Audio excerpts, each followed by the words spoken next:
But firstly, really, really good question. I think this is the first thing to do is to normalize this experience as well, because you're coming off a training pitch, you're coming off a match, and you feel like you haven't performed as well as you should do, and the result of that is you're starting to think about what others think of you. So coach, teammates, and players, and whoever it might be, support staff, and you kind of second guess what they might be thinking as a result of that. And I think your comment was they might think less of me as a footballer. And again, like it's a common thing. It's something in my experience working with a lot of footballers and other athletes is something they experience quite a lot.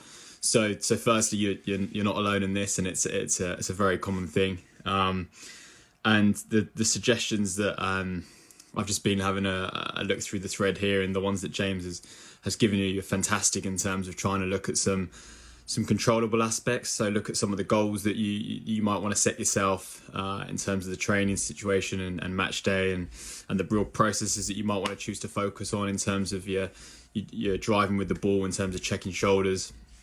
There was a bit that I'd quite like to just pick up on in terms of it's usually when you reflect after the game that you start to have these doubts and they start to creep in a little bit more. So just to unpick that a little bit more, and the first thing I would always suggest in these situations is, and this is dependent on the relationship you've got with your coach, is to try and open in some gate and engage in some very open and honest discussions post training, because at the moment, tell me if I'm wrong, but it sounds like you're kind of second guessing what the coaches might be thinking, and as a result, you're going away and you're reflecting on these things, and you're thinking that you're kind of thinking the worst in the situations, and oh no, what's he going to think of me? I've made the mistakes and these type of things, and it's important, depending on your coach, is he or she, it's important to try and open those lines of conversation with them. So post training, just going up and saying, what are some of the things that I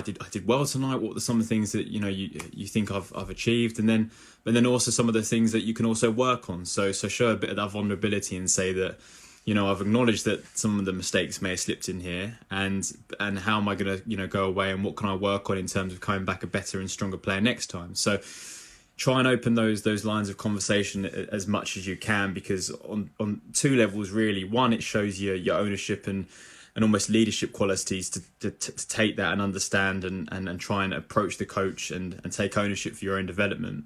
And two, it shows that your willingness to learn and embrace those challenges. So you've acknowledged those mistakes, whatever they might be, have occurred, and how am I going to go away now and work on these and better myself so that next time it just limits the chance that they may happen again.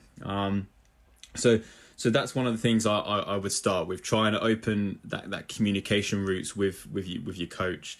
And the second real point is for your own personal reflection. So mistakes are part and parcel of football. They're part and parcel of sport in general. And it's how we then go and reflect on the process afterwards. And sometimes you might go to bed that evening and you might be feeling, I've made a few mistakes today, like what people are going to think of me, I shouldn't be making those, I should be learning from these.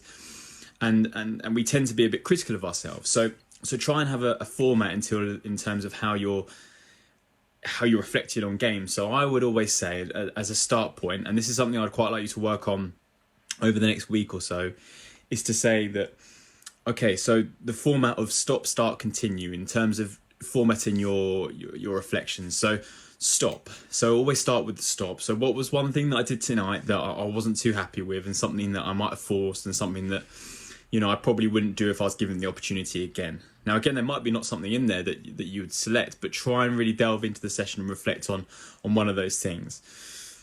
Then you go continue. So maybe highlight 2 or 3 things that I would continue. So within that session, there would have been things that when you first come off, you might not have thought they were good things in that session, but if you reflect back, there will be some good things you achieved in that session. So whether it was your communication skills, whether it was your dribbling ability, whether it was your opportunity to take some appropriate risks when necessary, whatever it is, there'll be some things in that training session that went relatively well. So what are the things you're going to continue?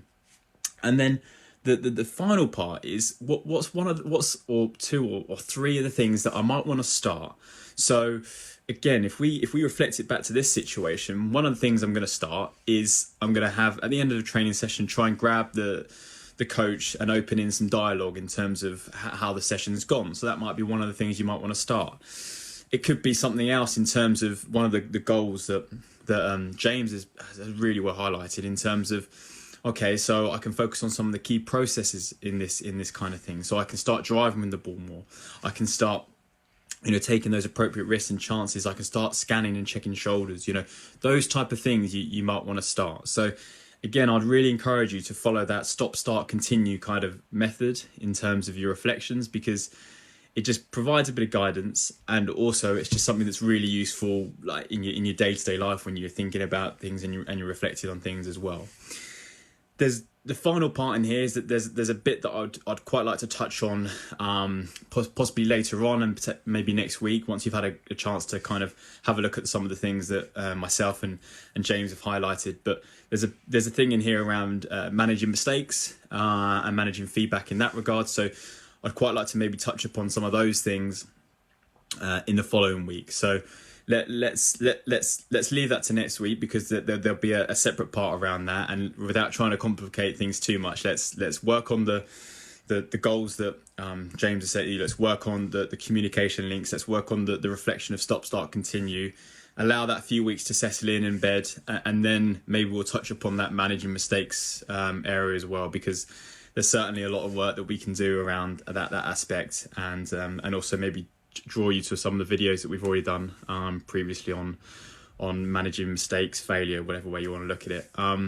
But yeah, great question, really good question. And again, please comment below this if it could be of any other service, and it'd be great to hear how you're getting on as well. But yeah, take care, and I shall catch up with you soon.